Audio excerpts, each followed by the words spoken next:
खारनांगौ नों बिदिबा फिसाजों खारनांगौ नों बेफोरबायदि फिसाजों नों बेखौ हाबा खालामबाय नामा बिनि खाफालाव जे सिन्दुर फोथा दङ नों बेखौ जेलाव थानाय माखासे सोद्रोमाफोरखौ थाबैनो उदां अख्राङाव लाबोनांगौ। नैबे मोनाबिलि समाव नोंथांमोननिसिम मोनसे खौरां गहपुर हालामनि सासे एक्स एनडिपिजि NIA केस नांनानै दंमोन बिथाङा मैया उदां जाबाय होननानै बा खौरांनि गेजेरजों बा ससियेल मिडियानि गेजेरजों मिन्थिनो मोननाय जादों आरो लोगोसे बेजोंनो बिथांमोना गोबां खोथा जों बुंलांनायखौ नुनो मोनदों लोगोसे जि सोरखार सालायबाय दं दानि जि सोरखार सालायबाय दं बिथांमोनखौ गोबां खोथा खावलायनायखौ जों नुनो मोनदों। नोंथांमोना भिडिअखौ होनांगोन नोंथांमोना नायना लानो हागोन बिथांमोना आरो लोगोसे मा बुंबावदों आरो नोंथांमोना नायना लानो हागोन लोगोसे नै बावैसो जि फेसबुकाव भाइरेल जाबाय दं सासे हौवासाना हाबा जानाय हौवाया हाबा जाखानाय सासे गावनि सोमोन्दै बिमानै जानायखौ लाना खारनाय जोङो फेसबुकाव नुबाय थादों। थिग बेखौबो आं नोंथांमोननो फुल भिडिअ होनांगोन माबोरै जामारखो जाथाया मानो लाना खारलायनाय बेफोरबायदि जालायखो नोंथांमोना नायना लानो हागोन लोगोसे बबेनि बबे माबोरैहाय ना नोंथांमोना नायनानै ला आनाय जायो बिमानै नोंनि बिमानै जायो आरो नों बेखौ मा जायो नों बेखौ मा जायो बिजानै फार्स्ट टाइमाव जोङो बे मुलि लानानै फैदों गसाइगाव काजलगाव जोङो बेयाव बास स्टेन्डनि ओरै खोलाहा माने नोंसिनि अरिजिनेल जायगाया मा नाम बिजनि फानबारि नोंनियालाय मा नाम नोंनिया जायगानि नामा हा बिजनि फानबारियावहाय औ ओमफ्रायसो नोङो दा बेखौ दोनखारदोंना दोनखारबोआखैमोन जोङो दोनखारलायाखैमोन फार्स्टआवहाय जोङो नोंनिया हौवा दंखाना गैखायामोन नोंनिया हिनजाव दंना गैयामोन नोंनिया गथ' दंना गैया नोंना हौवा दंना गैया दङ नों हौवाखौ गारना बेजों मानो फैखो बोराया होखारबाय नालाय ओमफ्राय आं नोंनि न'आव थांदोंमोन नों बेखौ मानो लाखो नोंहा हिनजाव दंखाना गैखायामोन दङ जोङो मुलि लानो थांनाया जोंखौ बानस'नोसै दोनखारदों होननानै साननै खिनि आलासि थाना बिसिनि बिमानाव नायनो थांदों नालाय बे नायनो थांनायाव जोंखौ बानस'दों आरोना दोनखारदों दानै ओमफ्राय जों हरदों होनबाय आङो बिजनि फानबारिनि मानसिया दायो नोंसोर बहा हमजाखो आंजों थिनालि मा गामि मा डिस्ट्रिक्ट बियो क'क्राझार डिस्ट्रिक्ट थिनालियाव हमजाबाय नोंसोरो सोर थागोन ना नोङो नैबेजों नोङो मा होनो बेखौ आनैजों थागोन नोंलाय नोंथ' बेखौ आनैसो जायो नङा होमबा आनै ना बिनि फिसायाबो खनथाम हाबा जाबायना बियो लास्टनि गथ'खौ खिथा आरो 4 नाम्बार दा नोङो हिनजाव गदायजों थागोन ना हिनजाव गिबिजों थागोन दा जोंखौ बैखौबो नांगोन ना ओमफ्राय आं दा जुदि बिनियाव खोथाखौ बुंबायसो मोजां जागोन आरो हिनजावनि खोथा एसे नांगोन बिसोर जुदि सानैजों जुदि जायोबा आंबो थांबाय गावबागाव न' आरो आंहाबो थालांबाय इयाव थारमाने नोङो आं थांबाय बेयो मालाय थालांबाय नेक्स्ट टाइमाव माबा मोनसे जायोबा बिनि दायथ'खौ सोलागोन फिसाथ' लादों आंलाय उनाव नङा नों बेखौ मा जायो नों बेखौ हाबा खालामबाय नामा बिनि खाफालाव जे सिन्दुर फोथा दङ नों बेखौ हाबा खालामबाय नामा बे सिन्दुर फोथाया सोरनि सरबगाव जों सानैजों थांदोंमोन बे सिन्दुर फोथाया सोरनि ओमफ्राय बे थांनायाव बेयो सिन्दुर थुदोंमोन आरो बोरायनि सोर बोरायनि फाथैलाय फिसा अब्ला नोङो मालाय फाथैलाय बिसि हिनजावखौ नों मानो लाना फैखो होखारबाय बेखौ बियो बोराय होखारबाय नों मा जायो बिनि आमाइनि फिसाजो माबा जाहैबाय मा होनो बेखौ हिनजाव जाहैबाय नोंहा बोरायनि फिसालाया बोरायजों आंजों दावराव जाबाय थायो नालाय जेनेबा बोराया बोरायथार आरो ओमफ्राय फिसालाया ओमफ्राय दावराव जाबाय थायो नालाय सामफ्रामबो जुमाय लोंनानै ओमफ्राय नों मानो हाबा लायामोन बोरायथारब्ला नों मानो हाबा लायामोन हाबा लायामोन माने मानो हाबा लायामोन नोङो बोरायथारब्ला नों मानो हाबा लायामोन नोङो बोरायबाय थायो जुमाय लोंनानै दावराव दावसि नों मानो हाबा लायामोन नोङो हाबा लायामोन माने आङो थेवबो अनबाय थादों बेखौ जेनेबा आथिंबो बायदों नोङो गारि एक्सिडेन्ट जानानै नोंनि फिसालाखौ नों लाना दोनखारदों दा दोनखारनो माने बेबो जेनेबा मोजां मोनो होननानै ओमफ्राय आं नोंखौ नायगोन बे अनाबालाय आं नोंखौनो लानोसै बिदि होनना बुंबाय नालाय ओमफ्राय नोङो खारनांगौ बेजों नों मा आथिं आखाइ बुफायजोबना दोननाङो मिथिबाय बुजिदो आंजों बारजोब नाङा आथिं आखाइ बुफायजोबना दोननांगौ दानो बुजिदो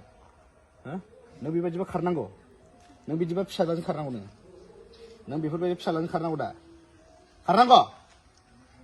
बेफोरबायदि फिसाजों खारनांगौ दा दा नोंसोरो नों दा मा सानदों नोङो नों बेजों थागोन ना गारगोन नोङो दा नोङो बेजों थागोन ना गारगोन बेखौ खोन्था सिदा खोन्था नों बेखौ गारनो हागोन ना हाया दा जों बेखौनो जोंनि इउनाइटेड फ्रम एक्स एनडिपिनि जानानै दिनै जोङो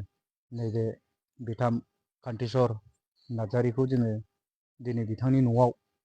फैनानै दिनै जोङो बिथांखौ लोगो हमफैदों आरो बिथांखौ खौरां लाफैदों बेजों लोगोसेनो दिनै जोङो मिया बिथाङा उदां अख्राङाव बोबाय बेजों लोगोसे जोङो बिथांखौ दिनै जोङो जोंनि खौसेथि आफादा दिनै जों बिथांखौ खबर लानायजों लोगोसे साबायखर बावनायजों लोगोसेनो दिनै जोङो बे दिनैनि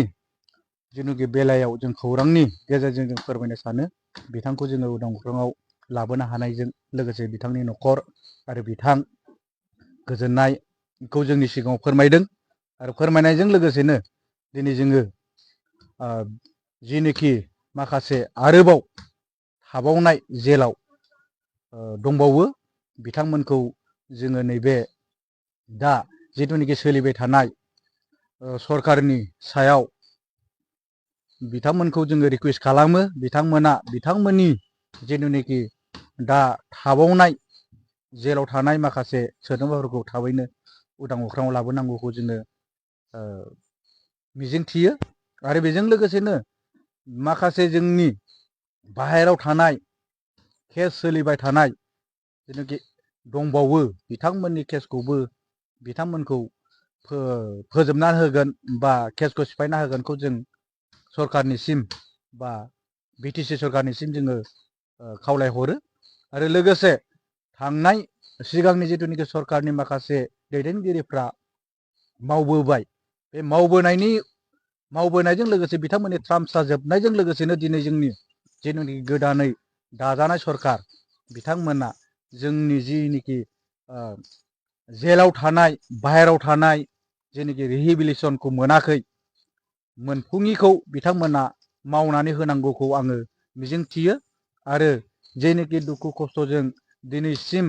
7 बोसोर सोरबा 12 बोसोर 14 बोसोरसिम जेलाव थानाय माखासे सुबुंफ्रा बा माखासे सोद्रोमाफ्रा बिथांमोना दिनै जिनिखि सरकारनिफ्राय मोनसे अनसुंथाइखौ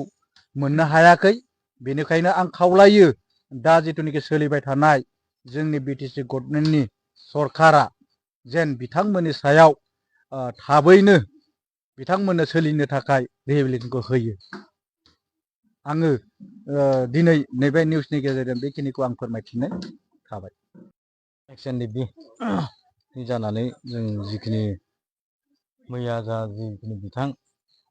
जाहा मा नाम कान्तेस्वर नार्जारि बिथाङा मैया 12 बोसोर जेल जाना मैया गबोदों जों माने एक्सएनडिपि हिसाबै गासिबो जों गोजोननाय मोनदों माने जाहाथे आरो माने उनफ्राव जिखिनि गभर्नमेन्टआ जोंहा आसा दं गभर्नमेन्टनि सायाव 100% जों फोथायनाय दं दानि गोदान गभर्नमेन्टआव जायफोर थाबोबावदों बेखौ इमिडियेट सारमोना जा बानायगोनखौ जोंहाबो फोथायनाय दं मानो होनबा जायनि थाखाय सेक्रिफाइस खालामबोनानै दिनै बे पर्यायाव फैदों नालाय बेनिखायनो उननि पर्यायाव जिखिनि थाबोदों जेलफ्राव सोरबाया गुवाहाटि जेल दं सोरबा तेजपुर जेल दं सोरबा क'क्राझार जेल दं सोरबा नैबे मरिगाव दं बेफोर इनिसियेटिभ माने गभर्नमेन्टआ थाब एक्सन लानानै बे बुस्थुखौ थाबनो फोजोबनांगौ आरो बेफोरनि बेलायाव जिखिनि केसफोर दङ केसनि बेलायावबो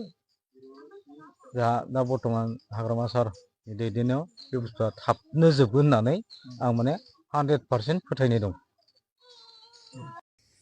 नैबे भिडिअनि गेजेरजों नोंथांमोना मिथिबाय बिथांमोना मा खोथा बुंखो आरो मा खोथा फोरमायलांखो जे बिथांमोना बुंदों जे जिखिनि दा एनआइ केस नांनानै थानाय जेलाव थानाय गासै जि एक्स एनडिपि बिथांमोनखौहाय बहननायनि गोबां खोथा बुंदों लोगोसे दा जि सोरखार सालायबाय दं बिथांमोनखौ खावलायनायखौ जोङो नुनो मोनदों लोगोसे नै बिथां चिफ जि बिटिसिनि चिफ हाग्रामा महिलारि सारखौ बिथांमोना खावलायदों आरो लोगोसे खामानिखौ थाबैनो मावगोन होननानै बिथांमोना बुंनायखौ जों नुनो मोनदों लोगोसे नै जि भाइरेल जाबाय थादों फेसबुकआव ना लाना खारनायनि दावराव दावसि नोंथांमोना बेखौबो नै भिडिअनि गेजेरजों नुबाय बिथांमोना क'क्राझारावहाय हमजादों होननानै बुंदों लोगोसे नोंथांमोना नुबाय बिथाङा माबोरै खारलायनाया जाखोना बिनि सायाव आं बारा बुंनो साना नोंथांमोना भिडिअखौ नुनानै निस्सय मिथिबायना ओमफ्राय नोंथांमोना बेनि सायाव मा बुंनो सानो कमेन्टआव लिरना हरनो हागोन लोगोसे चेनेलखौ गोदान बावनानै साबस्क्राइब खालामना ला नेक्स्ट आपडेट फैगोन